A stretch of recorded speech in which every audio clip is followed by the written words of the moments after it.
Cease fire को लेकर हरियाणा में गरमाई सियासत। बोले पूर्व मुख्यमंत्री भूपेंद्र सिंह हुड्डा, केंद्र से युद्ध को लेकर पार्लियामेंट का स्पेशल सेशन बुलाए जाने की मांग की। वेरिफिकेशन आएगी इसकी, लेकिन जहां तक सवाल हुआ उसके बाद सीज फायर हुआ, हमारे इतने आदमी मरे, हमारी फौज को नुकसान हुआ, तो अब हमारा ये है कि भारतीय जनता पार्टी की सरकार है, इनको चाहिए कि पार्लियामेंट का सेशन, स्पेशल सेशन बुलाएं और वहाँ सारी बात डिस्कस करें।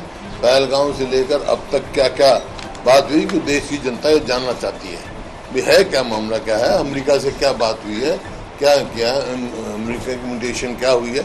ये कुछ मुद्दे हैं जिनकी डिस्कशन की जरूरत है।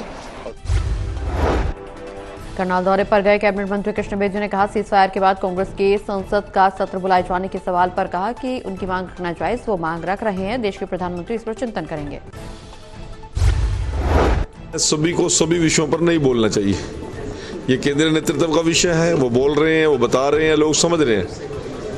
और मैं इसमें मेरे देश के नेतृत्व ने जिस मजबूती के साथ उन आतंकवादी ठिकानों पर हमला किया और आतंकवाद का संरक्षण देने वाले पाकिस्तान को घुटने के बल लाकर मेरे देश की सेना ने और देश के नेतृत्व ने जो काम किया है उसका मैं आभार प्रकट करता हूँ।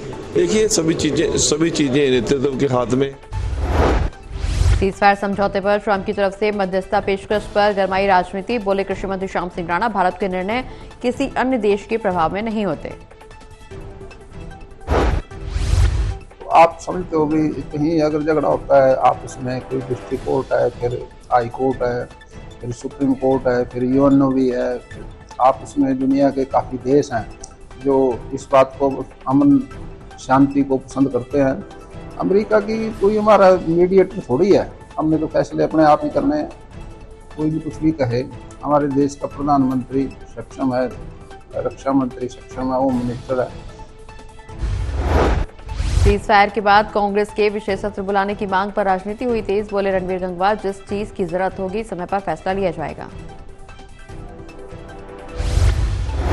के अंदर कोई जो स्थान नहीं है और भारत इसको कतई बर्दाश्त नहीं। देखिए वो तो जिस चीज़ की भी ज़रूरत होगी और समय के ऊपर निर्णय जो है लिया जाता है और सही समय पर सही निर्णय लेने का काम आज हमारे पास नेतृत्व वैसा है आदरणीय नरेंद्र मोदी जी के रूप में कि पहलगाम घटना के बाद मुस्लिम राष्ट्रीय मंच ने तिरंगा लेकर दिल्ली से कश्मीर तक यात्रा निकाली। आरएसएस के बड़े पदाधिकारी डॉक्टर इंद्रेश कुमार ने यात्रा को हरी झंडी दिखाकर रवाना किया।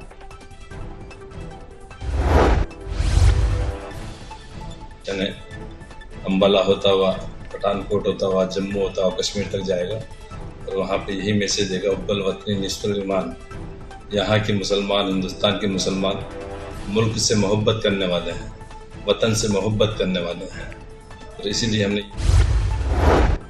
हरियाणा के कृषि मंत्री कृष्ण बेदी ने करनाल जिला सचिवालय में मीटिंग ली। कई अलग अलग मुद्दों पर चर्चा की। SC/ST के मामलों को लेकर समीक्षा की गई। एट्रोसिटी विजिलेंस कमेटी की एक मीटिंग होती है, हमारे एक मीटिंग है हमारी रूटीन की, हमारे डिपार्टमेंट की रहती है, तो वो काफी लंबे समय से करनाल में मीटिंग नहीं हुई थी। आज उस मीटिंग को लेने के लिए सोशल जस्टिस एम्पावरमेंट मिनिस्टर होने के नाते। पंजाब के साथ भाखड़ा जल विवाद को लेकर भूपेंद्र हुड्डा का बयान। कहा, सर्वदलीय बैठक में हमने पानी पर सभी दलों को मिलाकर पंजाब पर दबाव बनाने की बात कही, क्योंकि कोर्ट में मामला जाने से उलझ जाता है। मैं बार बार ये कहा जा रहा है पंजाब से भी हमारा इससे फालतू पानी लगे, वो अत्यधिक पानी कोई नहीं लेकर आया। ये जो है मैंने तो कहा था, इसी वास्ते मुख्यमंत्री मेरे को मिले थे और वहाँ भी हमने कहा था सर्वदलीय बैठक में कि वे तुरंत जो है स्पेशल सेशन बुलाया जाए और दबाव पूरा बनाया जाए, और वहाँ पर जो पंजाब की पुलिस है। हरियाणा पंजाब के बीच चल रहे पानी विवाद पर कांग्रेस विधायक रेणु बाला ने दिया बयान। कहा, हरियाणा पंजाब से पानी की भीख नहीं मांग रहा, बल्कि अपना हक मांग रहा।